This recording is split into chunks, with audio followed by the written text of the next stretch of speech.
What the heck is happening in Iran? Look, we're going to the country of the Persians. Here, as you know, as I've told you in other videos, they used to have a monarchy with Shah Reza Pahlavi, who was an ally of the United States. But then in 1979, boom, there's an Islamic revolution in the country, and he flees, establishing the system of the Ayatollahs in Iran. So instead of a king, there was now a supreme leader, which sounds cooler and is the head of state. Besides being a final boss level cleric, he will enjoy his position until he kicks the bucket, and at that moment, experts appoint the new supreme leader, that big boss. The first was the well-known Khomeini, who lasted 10 short years and was succeeded by his colleague Khamenei, who is currently in power. That means he's been in power for 36 years and is now 86 years old. You also need to know that for the past 18 months, they've had a new president named Pezeshkian, who claimed he would work to make the middle class live better than ever, and it's been a massive failure. So, that brings us to Long Heavy. What the hell happens? On December 28th, several merchants in Tabriz's bazaar closed their stalls, protesting the economic situation they're enduring.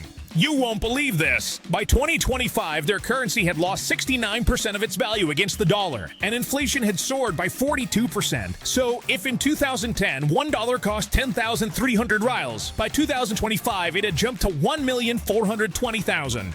What a mess. Come on, the perfect recipe for being completely screwed. So naturally, this small economic protest quickly spread to all the country's merchants, who were then joined by students, the middle class, and minorities, transforming it into a political protest. In less than a week, the country was turned upside down with street demonstrations demanding an end to the current regime, tired of stagnation and corruption cases. President Pezeshkian attempts to calm them, stating, "Calm down, folks, look, we'll give everyone $7 a month if you just relax."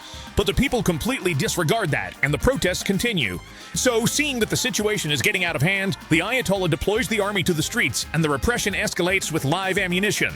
In addition, since January 8th, authorities have blocked the internet and phone calls to prevent protesters from communicating and organizing.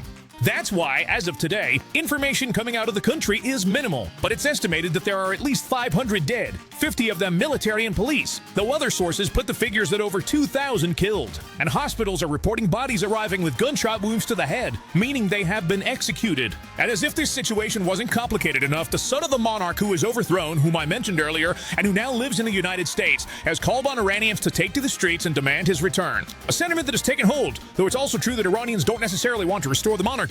But many, just for the sake of change, whatever it takes, are saying, "Come on, you step in and that's it." They're sure it'll be better than what we have now. Donald Trump has already warned that if Iran keeps killing civilians, he won't hesitate to launch a U.S. military operation against that country. And on top of that, they'll impose a 25% tariff on all nations trading with Iran. Meanwhile, Iran's government has told him to focus on his own country's many problems.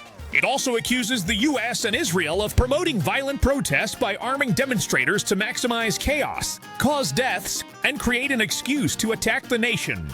Lastly, on January 6th, the real crashed, becoming worth $0, which is crucial because it means you can't buy a single thing abroad with your local currency. And I can tell you, no country can endure that for several weeks, no matter how much oil it has. So, Iran's situation right now is critical. So, what's your take? Is this the end for the Ayatollahs? Are the US and Israel behind this whole thing? I'll read the comments. See you later, Look-a-Peaches.